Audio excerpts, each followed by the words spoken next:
क्योंकि सच्चाई है कि ये जो 3.25 लाख करोड़ के जो सैंक्शन दिए है आज डिफेंस एक्विजिशन काउंसिल ने, ये गेम चेंजर है।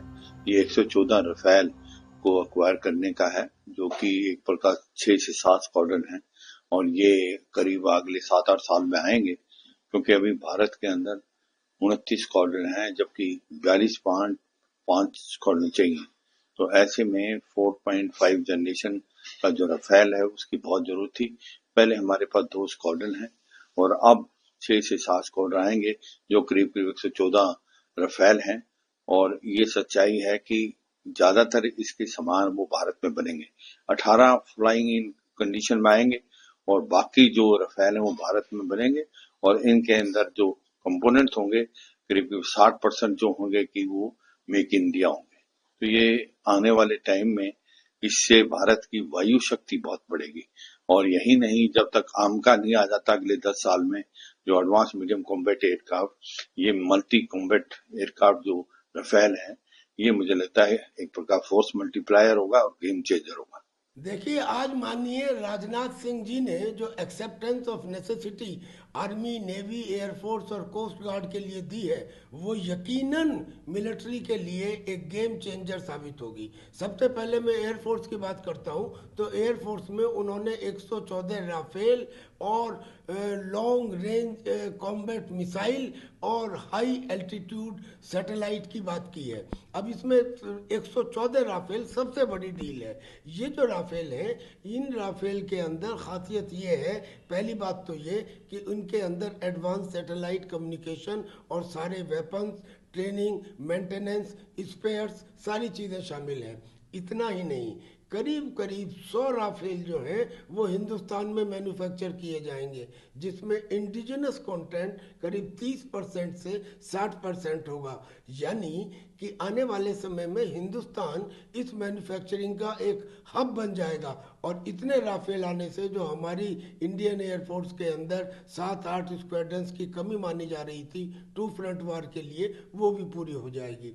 दूसरा, जो कॉम्बैट मिसाइल इसके साथ आ रही है, उसकी खासियत ये है कि उसमें स्टैंड ऑफ कैपेबिलिटी है, यानी कि अपनी सीमा में रह के ही वो दुश्मन के डीप टारगेट्स के ऊपर स्ट्राइक कर सकती है। अब दूसरा, अगर आर्मी के ऊपर आए, तो आर्मी में उन्होंने थोड़ी सी एंटी टैंक माइंस के लिए एक्सेप्टेंस ऑफ नेसेसिटी दी है। उन्होंने T-72 टैंक्स के लिए भी दी है। अब ये जो T-72 टैंक्स है, ये तो हमारे पास पहले से है, लेकिन अब जो T-72 टैंक्स हम खरीद रहे हैं वो मॉडिफाइड है। उसमें जो हॉर्स पावर है वो 1000 हॉर्स पावर है, और उसकी वेट टू स्पीड रेशो बहुत बेहतरीन है, यानी कि कम वजन का और ज़्यादा गति से चलने वाला। ऐसे ही अगर नेवी में आए, तो नेवी में उन्होंने P-8I जो रिकॉनाइसेंस सर्विलेंस एयरक्राफ्ट है, जिसमें इंटेलिजेंस, रिकॉनाइसेंस, सर्विलेंस, इस सब की कैपेबिलिटी है और अटैक कैपेबिलिटी है, उसके लिए एक्सेप्टेंस दी है। इतना ही नहीं, उन्होंने 4 मेगावाट की गैस टरबाइन के लिए भी एक्सेप्टेंस दी है। इसके आने के बाद फिर हमें फॉरेन मैन्युफैक्चरर्स के ऊपर डिपेंड नहीं रहना पड़ेगा। और ऐसे ही उन्होंने इंडियन कोस्ट गार्ड के लिए भी electronic system, optical system, infrared system, ऐसे सिस्टम खरीदने के लिए स्वीकृति दी है।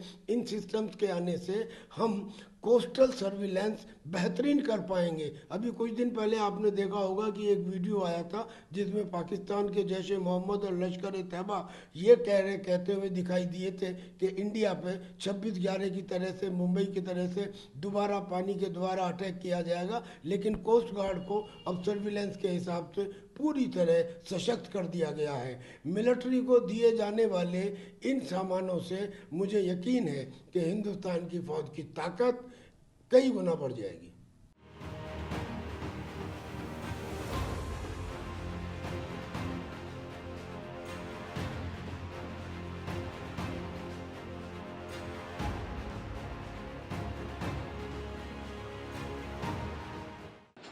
देश को सुरक्षा के दृष्टिकोण से डिफेंस के मामले में मजबूत करना है।